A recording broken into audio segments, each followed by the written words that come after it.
For the last decade, I have been working for myself, running a men's health program called the Man That Can Project, where we run workshops and coaching to help prove to men like you that you're capable of so much more than you believe. I was asked a question the other day: how the hell did you get to where you are? And look, pretty valid question. I thought the best time for me to answer this is after a workout, because I am pumped up, I am fired up. So I've been going back and forth with this bloke for a few weeks. He's been asking questions, wanting to do some coaching, but hasn't really aligned with where we're at. And so instead we have just decided to I'll answer a few questions for him.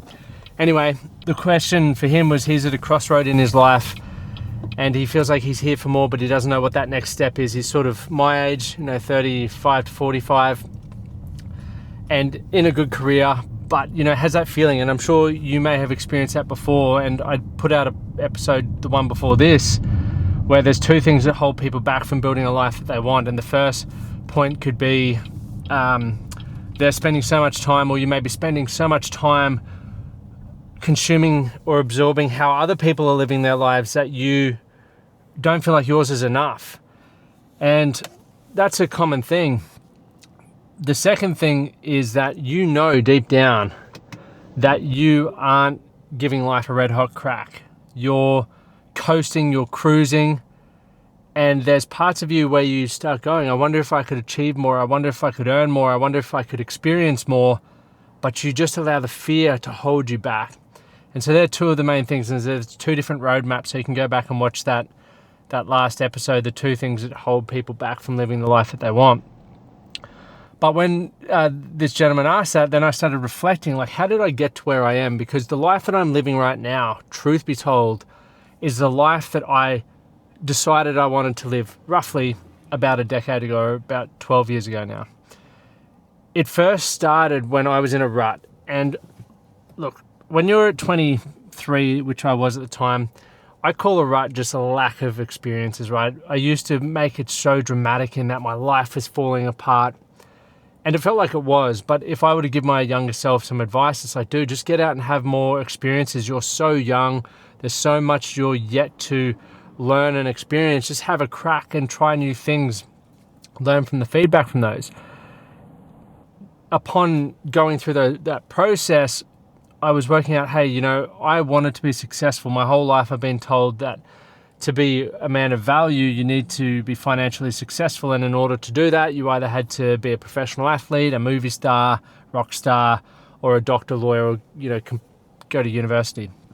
And I wasn't going to achieve any of those. So then I started having these thoughts like, I'm not worthy. I'm not good enough. I'm never going to be able to support myself or be successful. Wasn't a fun time to be me. And I'm sure you maybe have had periods like that in your own life. I know I'm not alone. The data definitely points to that. But I got to a point where a bloke reached out to me. He said, hey, Lachie, I've got a couple of tickets to this personal development event in a few weeks. I'd love you to come along, and you seem a little bit down and a little bit lost. And I thought about it and I was like, yeah, tell me a bit more. He's like, I don't really know too much, but it's meant to be really empowering and it costs you $25. So instantly I'm thinking, and that's either like a carton of beer for me on the weekend, back when a carton of beer was affordable, or I go to this event. And I was at a point where I felt so stuck. I just knew deep down, I had this feeling in my tummy that I had to do something different if I wanted to experience something different. I said yes to the event, went to the event.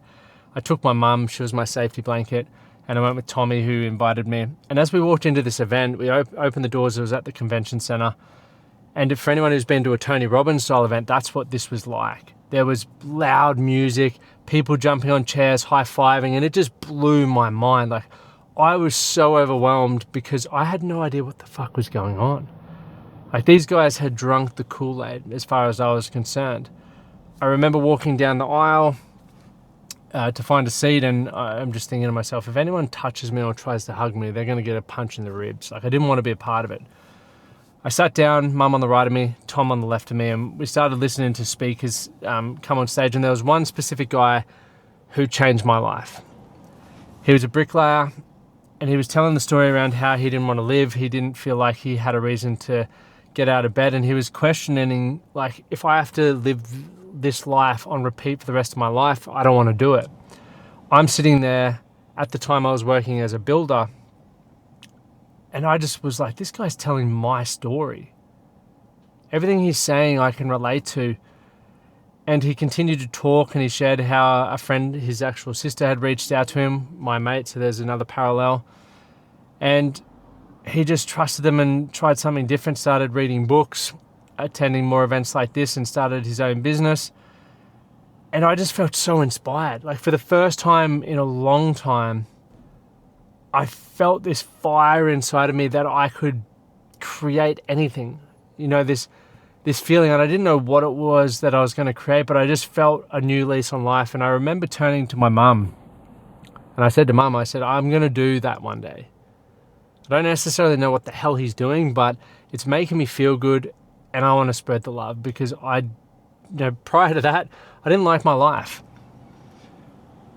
Fast forward, I got out of that room. I started reading as many books as I possibly could. I started posting motivational stuff on Instagram, and fortunately my girlfriend was a great writer. I was terrible, so she would take my posts and be like, hey, maybe you should explain this a little bit more, or spell correct there.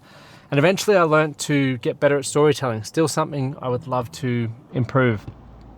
Then social media led to videos. I started doing videos, and my audience was growing. People were following my content, and I was getting messages from men and women saying, that story you shared about your insecurities while living in France, I really resonate with, and it's, got me into some trouble as well. And then I would get messages from women who would say, hey, my partner needs to listen to this. How can I help them? And I would go back and forward with messages time and time again. I just kept documenting the journey. And it got to a point where I was at a crossroads. I was wanting to finish up building because I wanted to move down to Brisbane to be with my partner, Amy. So I started Uber driving, and Uber was great because it helped me learn to communicate and build rapport really quickly. But I knew it wasn't sustainable because I had no money. And I remember I just wanted to get to a point where I had $1,000 in savings. I believe that would would change my life. I'd feel free. And along the way, I was meeting some pretty cool people in Uber, some who are still my great friends to this day. And I got one day, I went on a holiday with my wife, and we're in Europe. I got a message from someone, and they asked me a question, and I just remember being asked that question so many times before, and I thought to myself, I've got to do something about this. Imagine if I could find a way to get paid to do what I'm already doing. That would just be so rewarding. Like, I would have my own business. I could potentially control my income, and I'm doing it anyway, so it just made sense. I put a video up on social media, and I said to the Brisbane crew, I said, hey, when I get back from Europe, I'm going to run a men's circle, because what I lacked in my life, and what I believed a lot of these men who were reaching out to me were lacking, was community and access to men who they could ask questions to, mentorship almost. And so that's what I did. I put that up. I reached out to a cafe in Brisbane, and 6 men rocked up. I was blown away. I remember prepping for it. I was writing like my whole life story, and I had a big plan. But as soon as I got in the room, I was like, fuck the story. Let's just see what happens here. And it went like this. I said, hey, this room is a space where we're not going to judge. We're not going to give advice. We're just here to share. And if you want to share your own experiences that may be able to help someone here, please do so. But it stays in this room. And after a couple of months, we were having 30 men from all walks of life rocking up at these events: doctors, lawyers, bricklayers, students, personal trainers. And I was just blown away, because they would come in feeling heavy, they would leave feeling light. But then they would come back the next month feeling heavy with the same problem.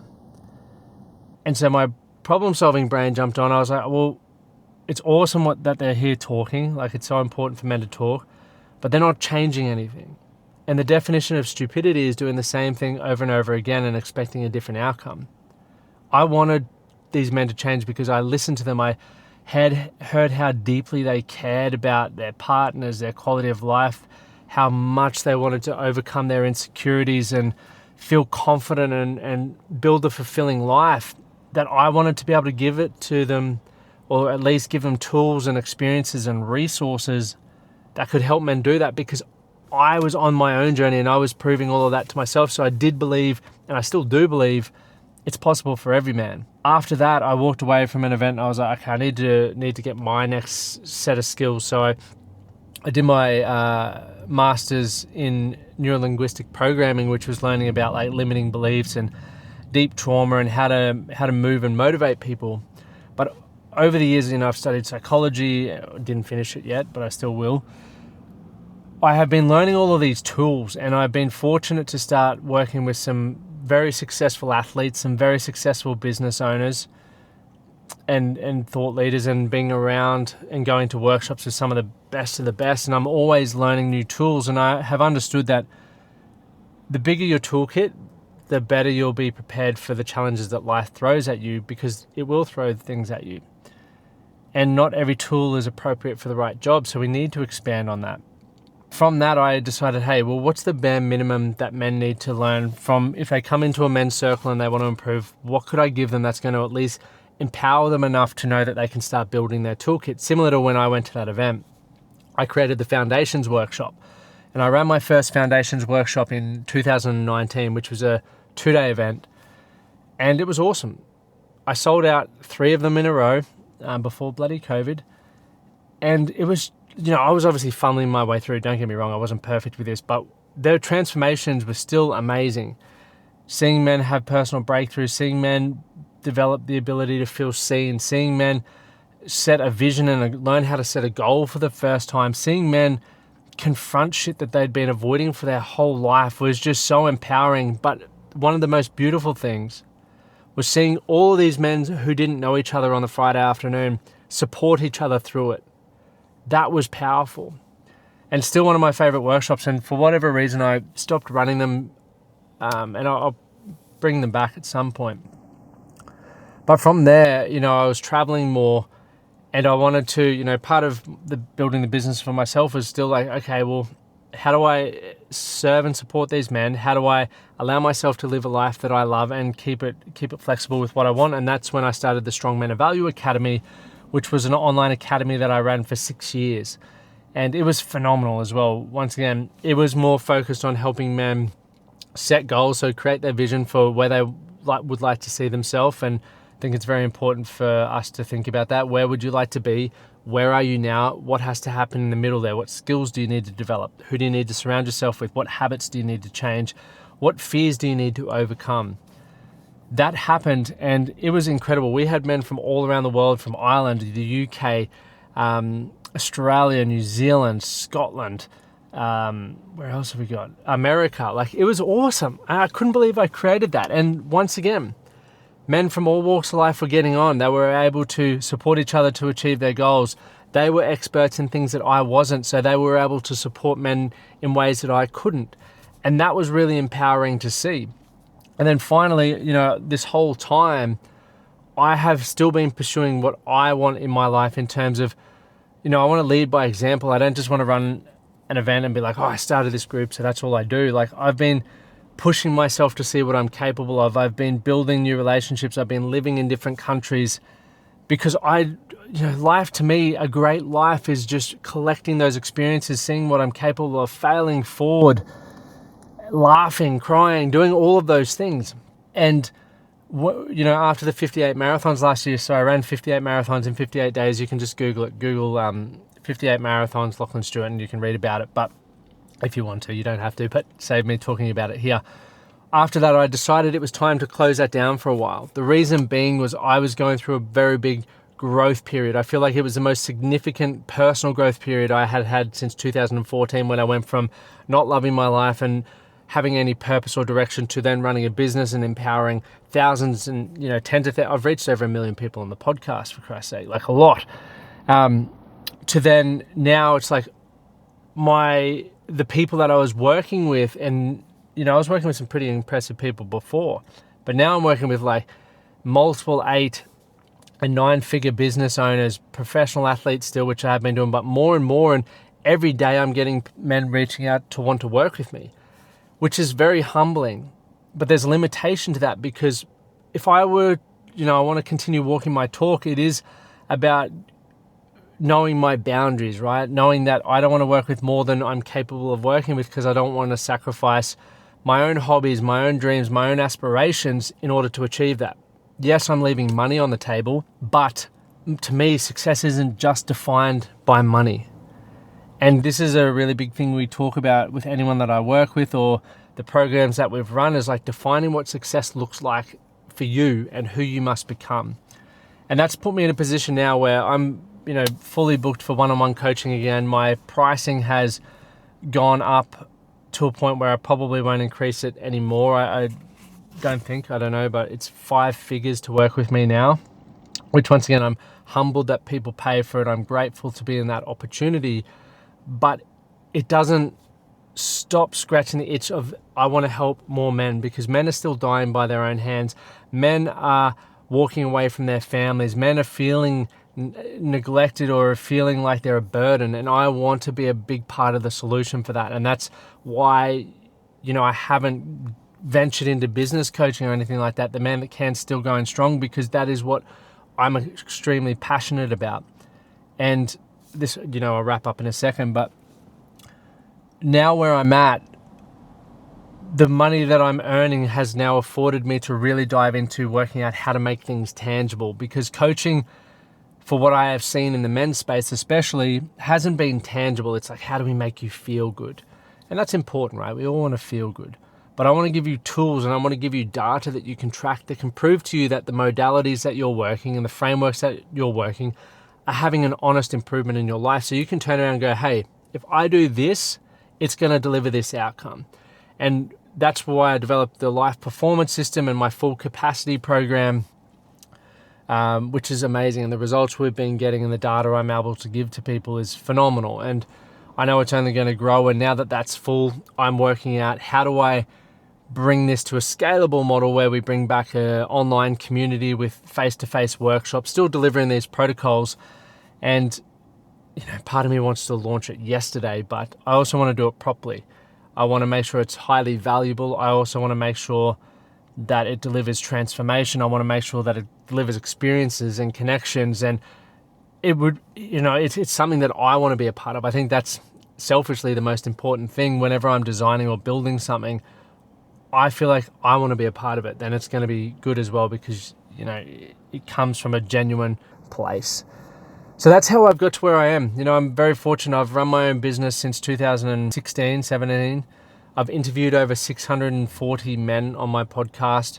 I've, been fortunate to travel the world, speak on stages. And sorry, that's another thing now. I forgot to talk about this. How could I forget to talk about this? A big and an exciting part for me is the keynote speaking that I've been doing. I've got a book that will be out in the next sort of 6 weeks and a documentary. And the thing that I'm humbled about with that, it has given me an opportunity to speak on more stages and impact more people. And the book is phenomenal, if I do say so myself.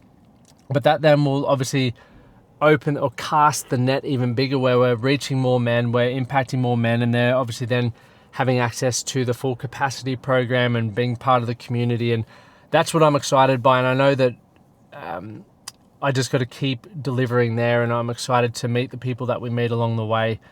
And yeah, I'm grateful. I'm not stopping. I'm continuing to challenge and push and grow myself. I know I'm not perfect. I know there's things that I'm always working to improve on, and I'm committed to that. And I'm just enjoying the journey as well. I'm fucking loving it. It's anyone who's been part of the journey so far, giving me feedback, I'm very grateful. This is still just the beginning. I still feel like I'm so young in this journey, but yeah, that's where I'm at. I'm currently full capacity with coaching. I'm bringing back a online one with some workshops, and I'm going to run that for a while, and you're going to see me on stages all over Australia, and hopefully I'll be breaking the keynote speaking circuit in America. And I do have another big fitness challenge for 2027, which I'm currently training for. So that's how I've got to where I am. I guess that's where I am. I run a multiple 6-figure coaching business, and I have reached millions of men on the podcast. I've worked with over 1,200, getting close to 1,300 men, run workshops. Yeah, very grateful. Thank you for listening. If you have any questions on that, I hope that answered your question to the gentleman who asked it. That was fun to talk about. Peace.